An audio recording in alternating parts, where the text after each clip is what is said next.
Hello friends, Telangana గ్రామ panchayat election సంబంధించి voter list publication అనేది 28వ తారీఖు చేయడం జరిగిందండి. ఈ ఓటర్ లిస్ట్ని ఎలా డౌన్లోడ్ చేసుకోవాలని ఇప్పుడు మనం చూద్దాం. ముందుగా Telangana election commission website open చేసి ఇలా draft rolls GP ward wise voter list as on 28 అని ఉన్నది కదా, దాన్ని డౌన్లోడ్ క్లిక్ చేయండి. చేసిన తర్వాత ఇక్కడ మీకు ఎలా వస్తుంది, డిస్టిక్, మండల్, గ్రామ పంచాయతీ సెలెక్ట్ చేసుకోండి. And for example Adilabad district select చేసుకున్నాను, మండల్ ఆదిలాబాద్ రూరల్ సెలెక్ట్ చేసుకున్నాను, గ్రామ పంచాయతీ వచ్చేసి అంకోలి సెలెక్ట్ చేసుకున్నాను.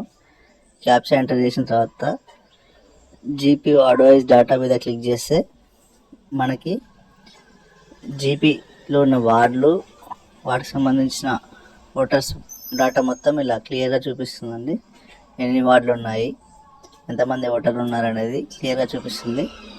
అయితే ఇక్కడ ఓటర్ లిస్ట్ వచ్చేసి ఫోటో ఓటర్ లిస్ట్ కనబడదండి, జస్ట్ పేర్లు మాత్రమే కనబడతాయి. పేరు మిగతా డీటెయిల్స్ అనేవి కనబడతాయి కానీ ఫోటోలు కనబడవు. ఇక్కడ ఓటర్ లిస్ట్ మనం ఇంగ్లీష్లో చెక్ చేసుకోవచ్చు, తెలుగులో కూడా చెక్ చేసుకోవచ్చు. ఇప్పుడు మీరు చూడవచ్చు, ఇక్కడ ఓటర్ ఒక వార్డు మీద క్లిక్ చేశాను నేను, అక్కడ ఎంతమంది ఓటర్లు ఉన్నారు ఆ వార్డులో అనేది క్లియర్గా చూపిస్తుంది.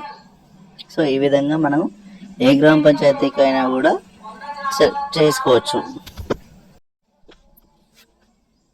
మనకి 28వ తారీఖు ఓటర్ లిస్ట్ పబ్లిష్ చేయడం జరిగిందండి. 30వ తారీఖు వరకు ఆబ్జెక్షన్స్ అనేది స్వీకరిస్తారు. గ్రామ పంచాయతీ లేదా మండల ఆఫీస్లో మరి ఎక్కడైనా ఇవ్వచ్చు, అది రిటర్న్గా ఇవ్వాలి. ఎందుకు చేంజ్ చేసుకుంటున్నారు అనేది కూడా పర్సనల్గా వెళ్ళి ఇవ్వాలండి.